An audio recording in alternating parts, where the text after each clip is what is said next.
Maayong adlaw sa tanan. Welcome sa atuhang talk show sa Water District.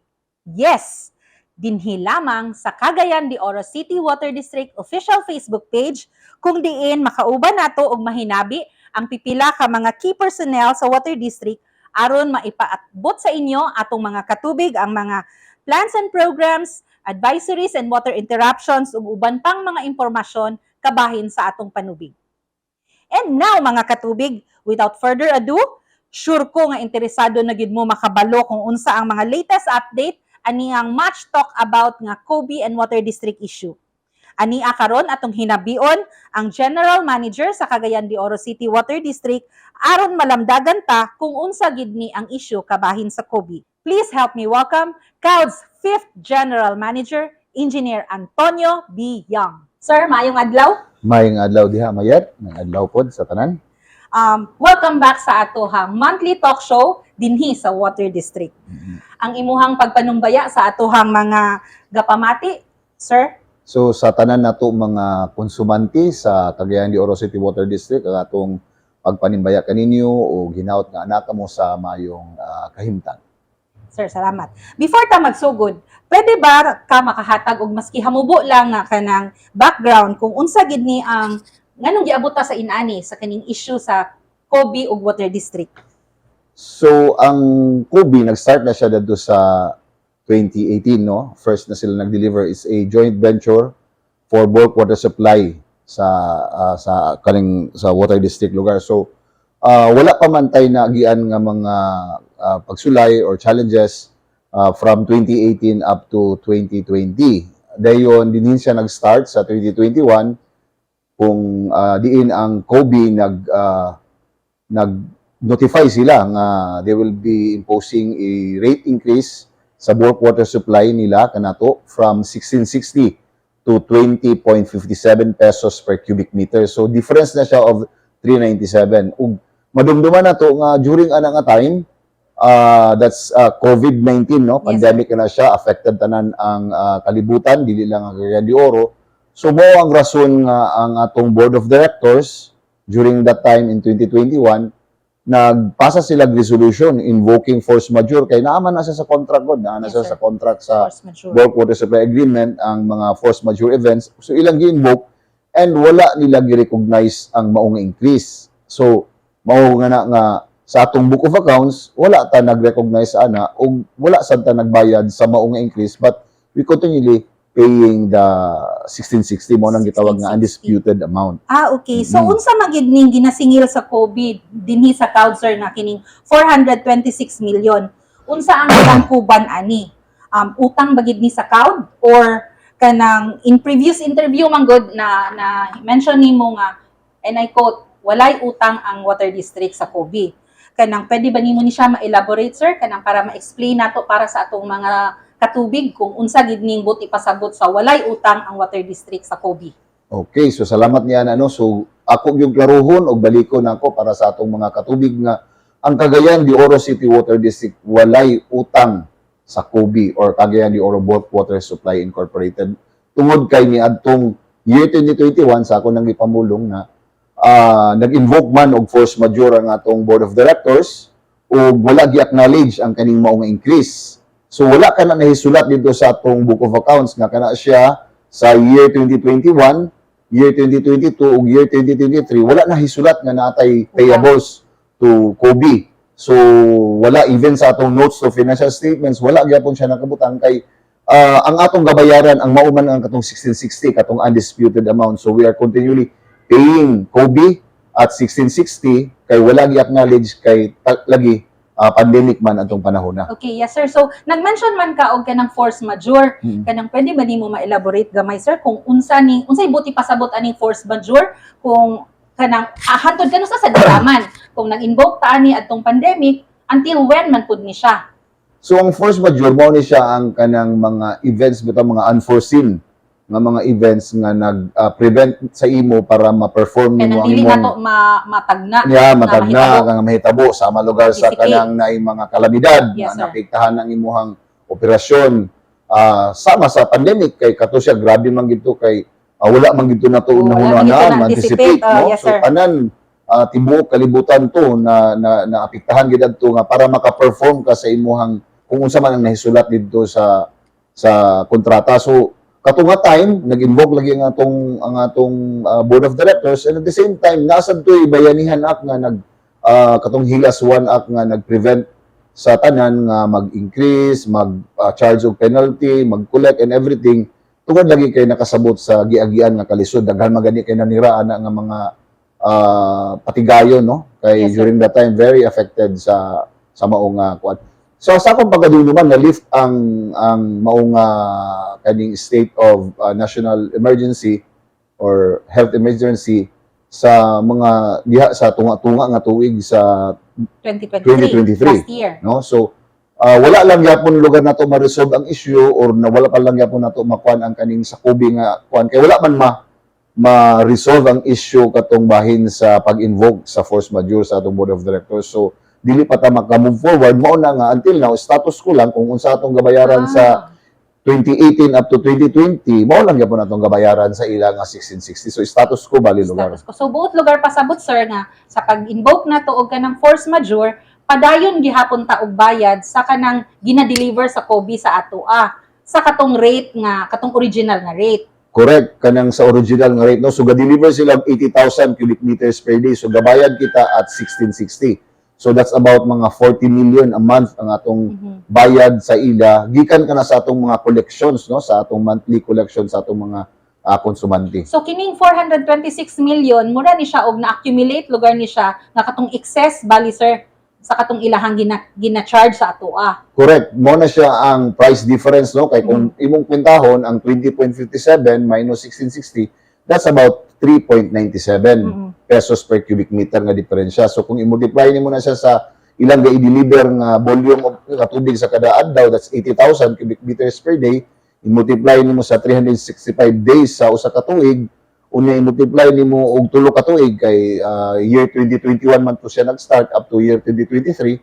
So mukabat kapin og kulang mga 360 na siya kapin, plus napaman sila gi-impose nga penalty. Og sa 2021 nag-increase na pod sila, no, gikan sa 2057 niingon na sad sila nga 24.19.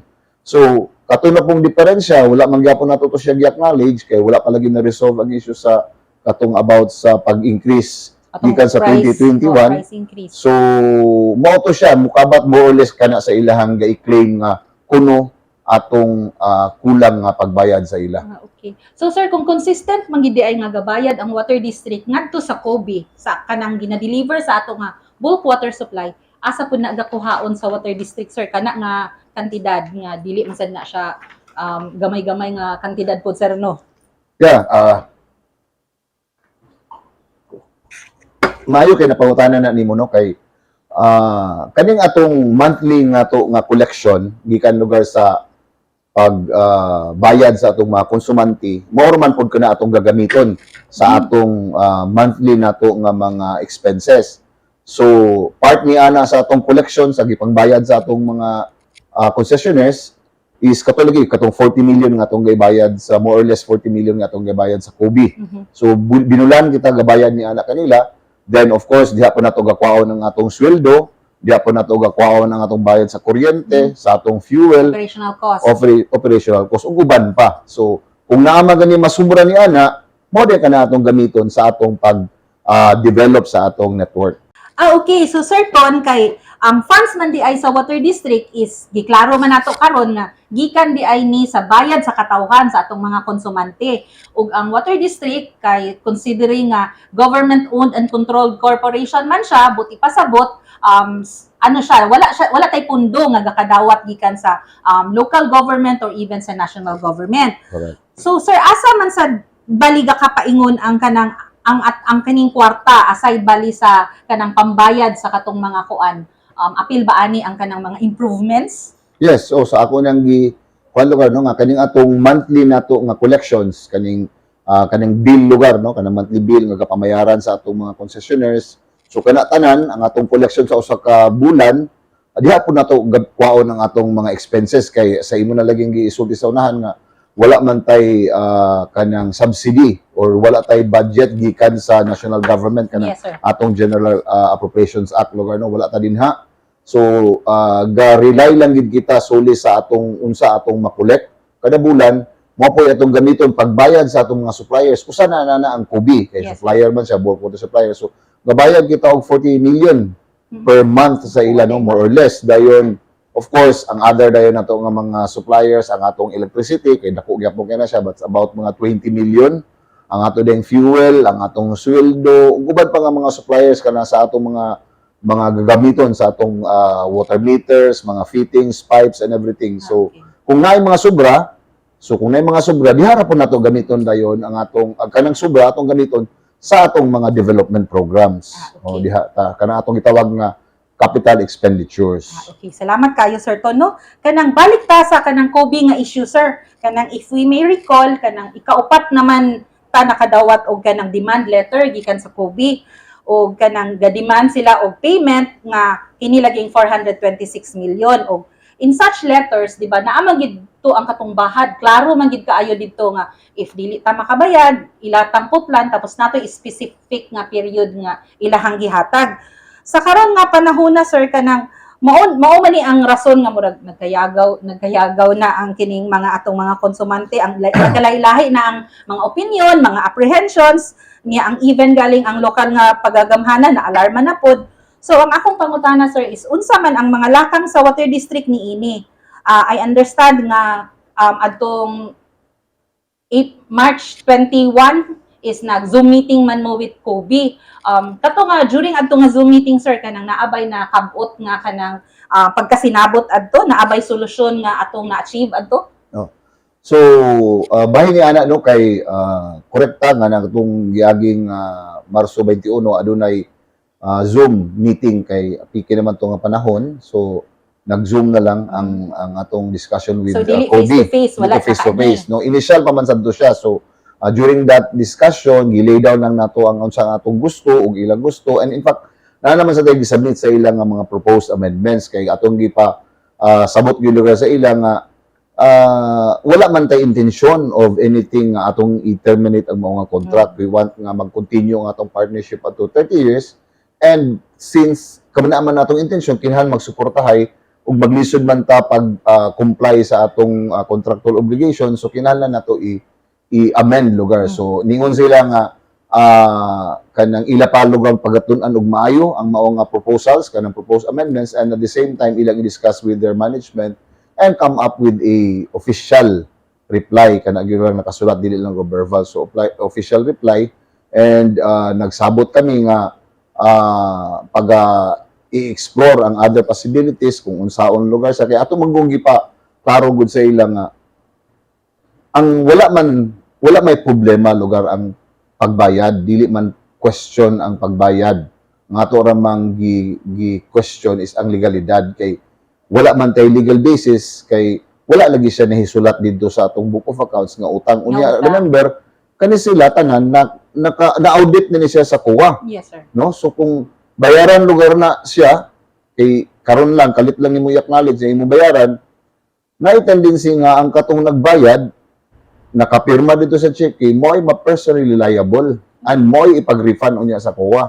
So kinahanglan nga tanan na to actions, tanan na to pag-disburse sa Disallow sa COA ang correct, bayad. ma-disallow niya. Sumo na nga careful kita sa pag-disburse sa government funds, no? Okay. Nga na lugar. So mo to siya nga naghinaot kami nga nagtaang-daot lugar nga kanang sa katong paghinabi lugar nato sila atong March 21, sinudanan pa lang to, o hopefully sa umaabot lugar nga mga adlaw makahinabi ta og balik kanila ug makakabot na gid ta og kanang win-win nga solusyon Win-win na solusyon. para ma-continue na to ang services sa atong concessionaires. So okay, sa pagkakaroon lugar sir, ang ato lang is hulaton pa nato kung unsa ang desisyon po ug unsa ilahang tanaw atong proposal. Correct. So ang ginilang pod nga pangutana kay daghan manggod sa atong mga katubig sir Ton nga kanang gusto makabalo og pangutana even sa kanang atong Facebook page, pangutana sila, message sila kung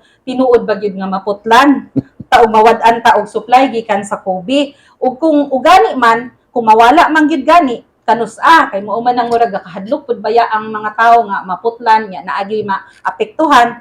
So unsa may mga lakang sa water district para niini?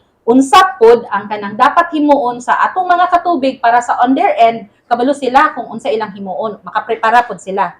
So, kaning lugar siya, gitreat nato ni siya mura og kanang nain mga kalamidad nga moabot no kay aduna naman kita in place nga kanang emergency response program. Okay. So ato kini siyang gitreat nga ana, so naa na tay mga nahisulat dito nga mga actions nga atong paggabuhaton. In fact, kani siya atong gitawag nga action plan pertaining kaning sa pagputol lugar puhon sa tubig kung dili lugar ma-settle o dili magka-agree ang both parties na i-approve na kani sa board of directors. So usan lagwan niya ni ang kanang atong emergency pag-resort sa emergency purchase which nahisubay gyapon dito sa Republic Act 9184 nga kanang pag-restore sa vital services no sa public. So one of which is delivery of water service. So vital man ni siya. Kaduha dayon ang kaning atong pag put ups og mga extraction points, nag-coordinate kita sa syudad, labi na sa pag-deliver sa tubig kay ang pinakadako nga maapektahan ani ang West Timor nga bahin. Okay. So kay they are Ang delivering west, about sir, is kanang gikan sa Carmen, paingon dito. correct, o Bulwa. gikan sa Carmen, O, paingon padulong Lumbia. sa Lumbia, Bulwa, paingon sa Ipunan, Yes, Auswagan, Bayabas, Bunbon. Okay. Kana sila tanan no, mo na siyang gitawag nga West or District 1. So 70% magud ang supply gikan din ha sa Kobe. And dako gid kay nga nga area ang mga affected. So atong gipaningkamutan karon ang atong system nga makakwanta, ma-prepare nato ang sa kanang nag-coordinate kita sa mga barangays, nag-coordinate kita sa CDRMC sa syudad para sa pagtabang lugar sa pag-distribute no utilizing ani mga fire volunteers, fire trucks, Bureau of Fire and everything ug sa ato paggalingon.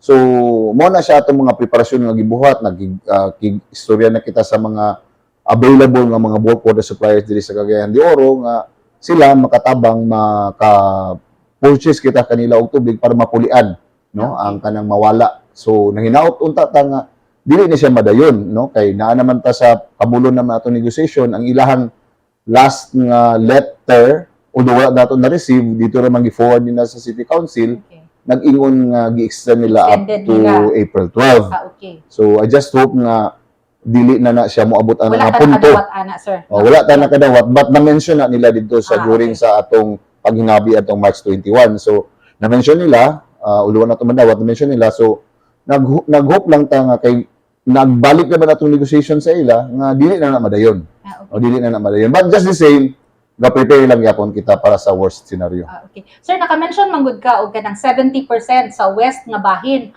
Kanang pwede ba nato na ma-convert na abatay figure ana sir kung kanang pipila gid na kanang 70% sir estimate lang pila na ka households ang maapektuhan ana. Kanang 60,000 cubic meters per day nga ilang ga-supply din ha. Moabot na siya siguro og kay moabot siguro na siya mga 80 to 100,000 households. Households. So daghan-daghan Ang gid ay apektado. no. Ang dinhi sa kanang east nga bahin kini sa Wala man sila. poblasyon pakuan dili ra kaayo. Nagyapon, although dili lugar ingon sama dito nga dako kasi natanan kay 20,000 cubic meters per day man ang ilang supply din sa east side.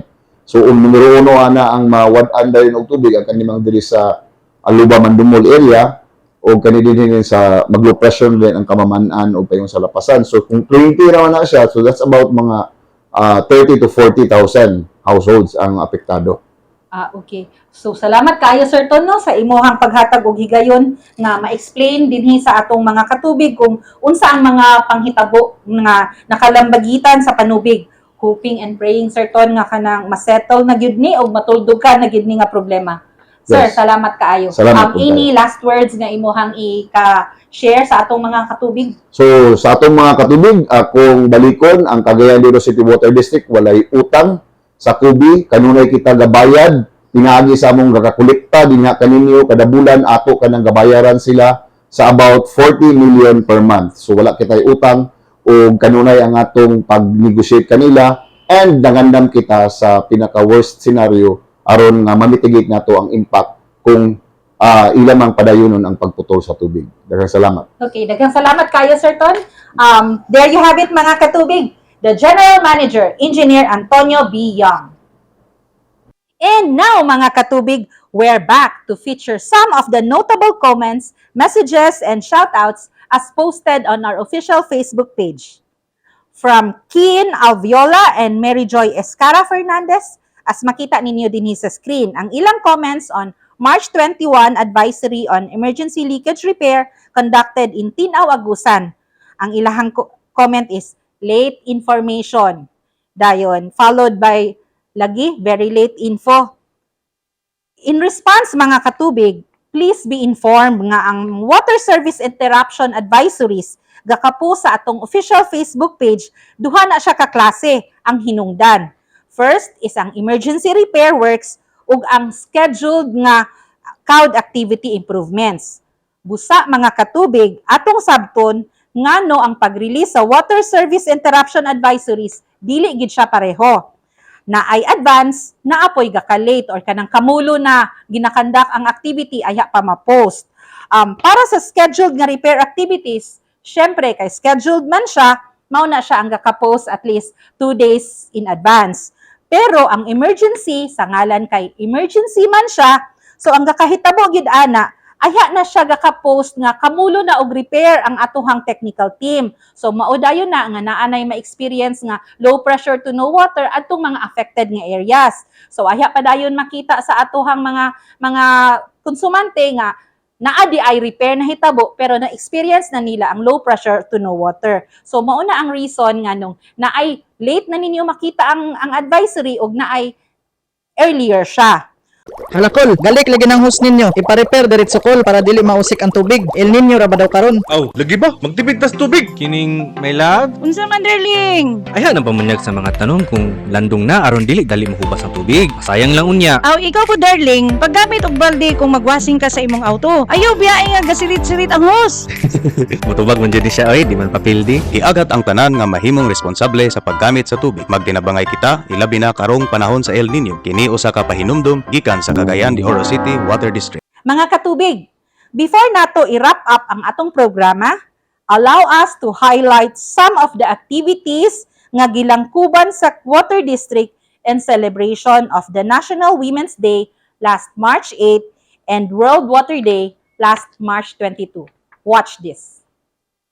The National Women's Month celebration has become a platform to spotlight women's accomplishments and address ongoing and emerging issues related to women's empowerment and gender equality. In COUD, the vision extends to incorporating gender mainstreaming in the bureaucracy, men joining the cause for equality, establishing a solid framework to support and protect women, children, people with disabilities, indigenous people, multicultural heritage, and those with diverse sexual orientation, gender identity, and expression. Last March 8, 400 female concessionaires were able to receive hygiene kits. IEC materials and tokens were given simultaneously in all offices, that's in Corrales, Kauswagan, and Tinao. This is our simple way of showing extra care and appreciation to all women and their pivotal role in the society. On the other hand, World Water Day is an annual United Nations observance that is held every 22 of March each year. It highlights the importance of fresh water. The day is used to advocate for the sustainable management of freshwater resources.